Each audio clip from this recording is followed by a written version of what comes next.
we know about z-scores, we have to look at thinking, or you have to start thinking about, what is the point of a z-score?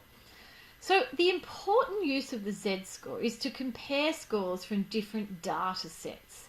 So suppose in your maths exam you get 74 and in English you get 63. Which subject did you achieve the better result? Well, you might look at that and say, well, obviously I did better in maths because I got 74 and English was only 63. But this does not take into account the difficulty of the test and how everyone else did. A mark of 63 on a difficult English test may be a better result than 74 if it was an easy maths test. The only way we can really compare results is with its mean and standard deviation, and this is done by converting each score into a z-score. So let's have a look at this example.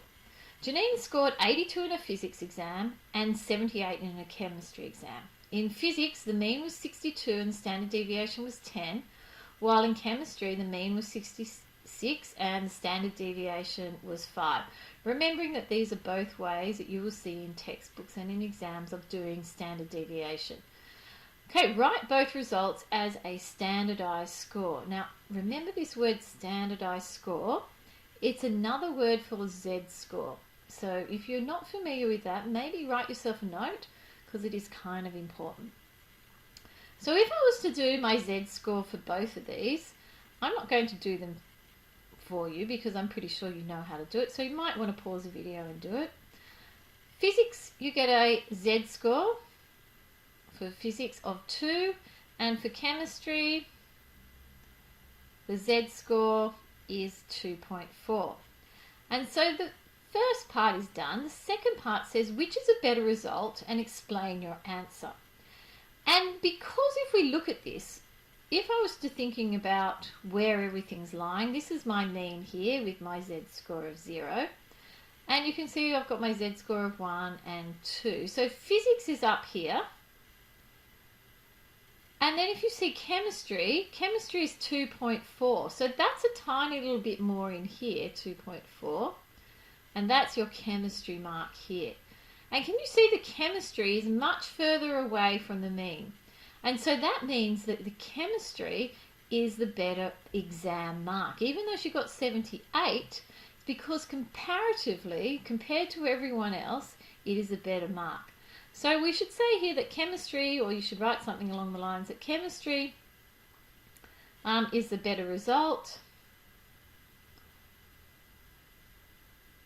as its z-score is higher.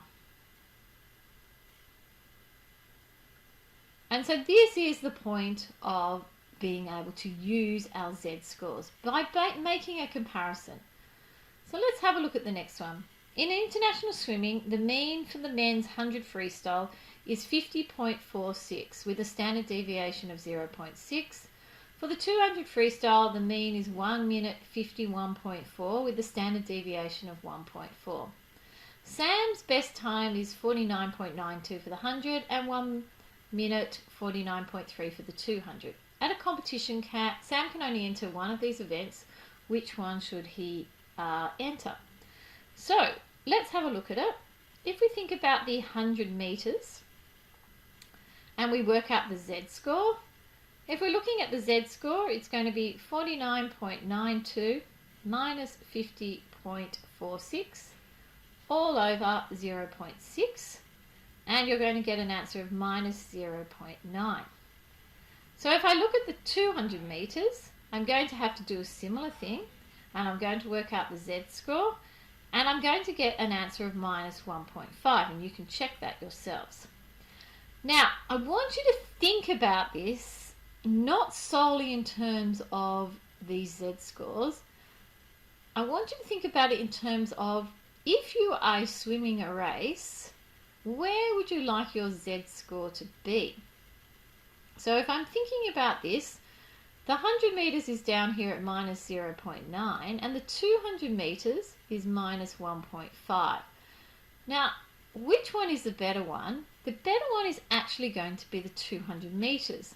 And the reason for that is that it's much further away from the average. So it's a much lower score. And in swimming and running and things like that, you actually want to be much further away this side from your mean in order to be very competitive.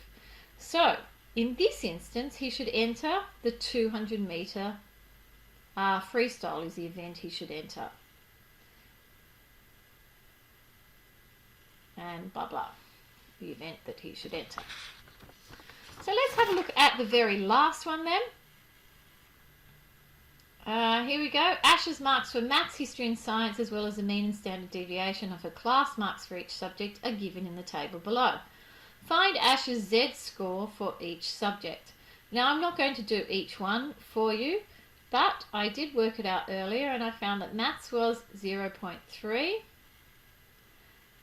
Science, I found that the Z-score was 0.5. And history,